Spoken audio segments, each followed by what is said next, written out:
Մեր հարևան Իրանում պատերազմ է։ Այն սկսեց Իսրայելը ու թիրախում հայտնվեցին Իրանի բարձրաստիճան զինվորականներն ու գիտնականները։ Իրան-Իսրայել պատերազմը տարածաշրջանային հետաքրքրությունների կիզակետում է։ Մասնագետները մտահոգություն են հայտնում, որ Իրանում ստեղծված անվերահսկելի իրավիճակի ֆոնին կարող է Հայաստանում, մասնավորապես Սյունիքում, թշնամու կողմից նոր սադրանք հրահրվել այսպես կոչված Զանգեզուրի միջանցքը բացելու ուղղությամբ։ Այս իրադարձություններին զուգահեռ ինչ են անում Հայաստանի իշխանությունները մեր անվտանգային հարցերը բարձրաձայնելու ու զգուշավորություն ցուցաբերելու համար։ Անհավատալի է, բայց ոչ մի բան։ Ավելին, շարունակում են երգել խաղաղության մասին իրենց երգը։ Նախորդին Փաշինյանը մեկնեց Չեխիա մասնակցելու GLOBSEC 2025 ֆորումին։ Մասնակցեց, Հայաստանը փոփոխվող աշխարհում թեմայով քննարկում ունեցավ ու գուշակեք, թե այս անգամ հիմնական շեշտադրումներն ինչի մասին էին։ Այո, խաղաղության։ Փաշինյանը վստահ է, որ խաղաղություն լինելու է, նույնիսկ ընդգծել է.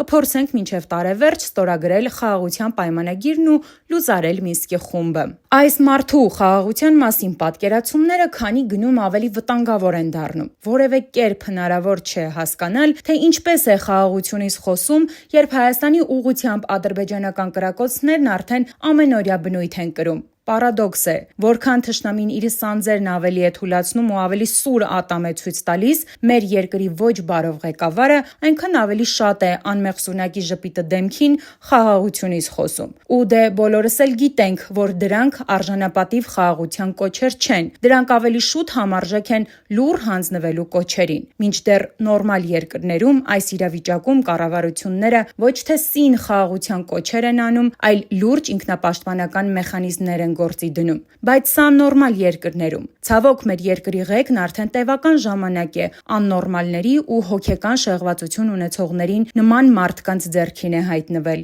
Ու երբ կառավարական ամբիոններից, միջազգային հարթակներից այսօրվա պաշտոնյաները, իհարկե Փաշինյանի գլխավորությամբ, շարունակում են պաթետիկ հանգստությամբ ու ապուշի դեմքով խաղաղությունից, ինքնիշխանությունից խոսել, սահմանամերձ գյուղերում մարդիկ կրակոցների ձայների տակ են լուսացնում։ Այդ մարդիկ այդպես էլ չեն ընկալում, թե ինչ խաղաղության մասին է խոսքը, որովհետև իրենք բոլորից լավ գիտեն, որ խաղաղությունը ոչ այսօրվա բան է, ոչ էլ վաղվա, ու այն նույնիսկ հեռու սարերի հետևում չէ, այն ուղղակի մեր թշնամու ու մեր իշխանությունների պարագայում գոյություն չունի։ Ու այդ նույն ֆորումին, մինչև Փաշինյան Նիկոլը խաղաղություն է մուրում, Ադրբեջանի նախագահի օգնական Հաջիևը խոսում է Բաքվի պահանջած այսպես կոչված Զանգեզուրի միջանցքի մասին։ Ու վատն այն է, որ լայն իմաստով ոչ Իրանում տեղի ունեցող, ոչ էլ նույնիսկ Հայաստանի սահմաններին հասած պատերազմը մեր հասարակությանը չի հետաքրքրում։ Մեղադրելու էլ չէ։ Սովորական քաղաքացիների, երևանաբնակների, սահմանամերձ գյուղերի բնակիչների